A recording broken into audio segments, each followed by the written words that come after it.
Ya Bu. Ya silakan. Baik teman-teman, sebelum kita belajar mari kita berlatih agama sebaik dan masing-masing berlari. Berdoa selesai. Oke, baik teman-teman, jadi anak-anak kalian tahu apa itu pelajaran kali ini? Apa itu sinonim dan anonim? Kalian tahu? Sinonim bersamaan dan anonim lawan kata Bu.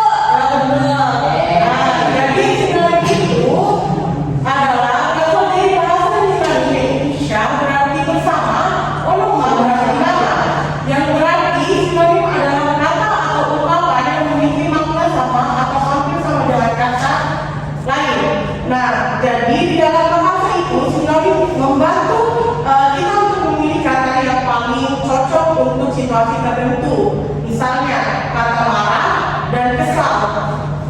Nah, arti itu mirip tapi tingkat emosinya berbeda.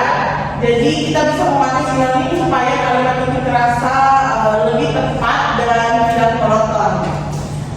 Sedangkan antonim itu berasal dari bahasa Yunani, yaitu anti berarti lawan, onoma berarti nama, yang berarti antonim adalah kata atau ungkapan yang memiliki makna berlawanan dengan kata lain. Nah, jadi antonim ini bisa muncul saat kita membandingkan dua keadaan. Misalnya ketika kita menjelaskan perubahan atau perbedaan pendapat atau perbandingan sifat. Jadi antonim ini sangat membantu kita untuk mempelajari makna dalam cerita, deskripsi, dan penjelasan.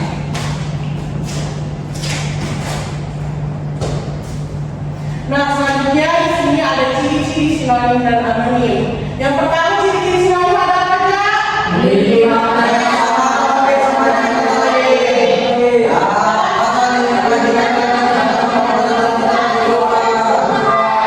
digunakan berbeda ungkapan kelebihan tulisan dan tekstur tulis. Nah, selanjutnya ciri-ciri sinonim itu apa? Memiliki Makna yang yang digunakan biasa kedua. ketiga,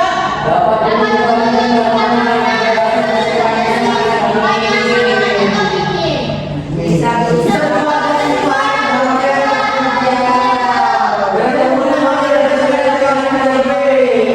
nah, itulah ciri-ciri sinonim dan anonim. Yang paling penting dari sinonim ialah itu penggunaan harus sesuai dengan konteks. Karena walaupun ini artinya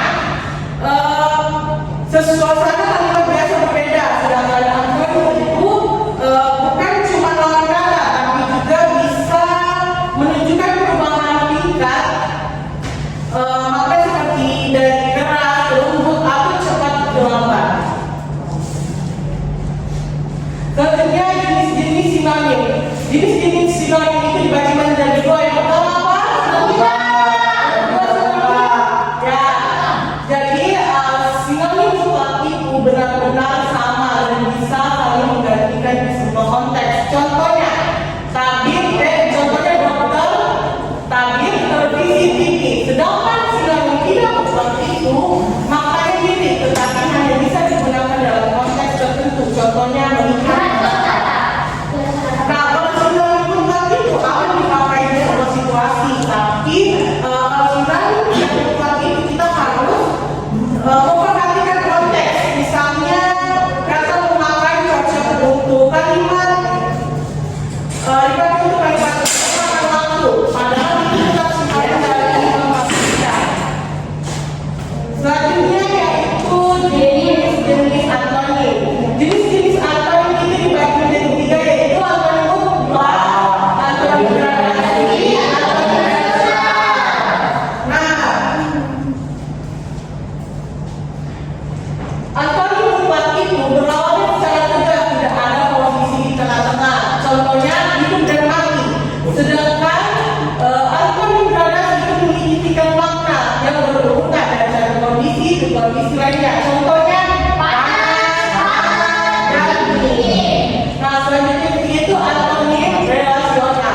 Nah, hubungan saling melengkapi keberadaan satu kata tergantung pada yang lain, seperti suami istri.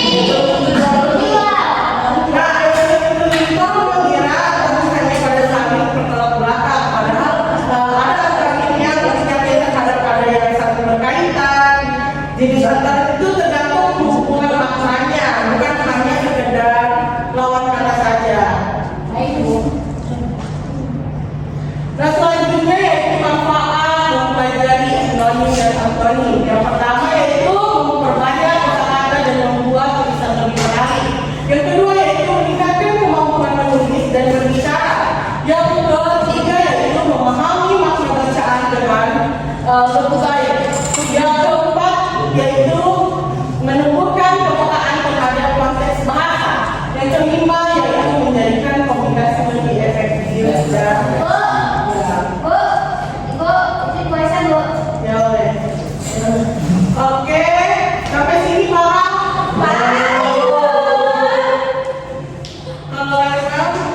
kita seharusnya main game. Jadi cara mainnya anak pertama siswa dibagi menjadi 2 kelompok. Nah terus masing-masing kelompok memilih 1 orang perwakilan untuk maju menggerakkan dan sementara anggota lainnya bertugas untuk menjawab soal. Nah yang ketiga perwakilan kelompok melempar dadu dan bergerak sesuai angka. Yang keempat ketika poin berhenti di sebuah kotak, soal pada kotak dibacakan dan dijawab adalah anggota kelompok. Yang kelima jika jawabannya benar, kelompok tersebut boleh melempar dan dibacakan lagi. Yang keenam jika jawabannya salah, gilirannya langsung berpindah ke kelompok lain. Yang ketujuh, jika poin berhenti di kotak bergambar bintang, nih, kelompok menjawab dengan benar. Mereka boleh memilih salah satunya, naik 1 tingkat tangga atau menurunkan lawan kelompok 1 kotak ke belakang. Selanjutnya, kelompok pertama yang mencapai finish adalah pemenangnya. Jadi itulah cara bermain aturan tangga Edufan. Bismillahirrahmanirrahim.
Baik teman-teman, sebelum kita pulang, mari kita berdoa menurut agama dan keyakinan kita masing-masing. Berdoa.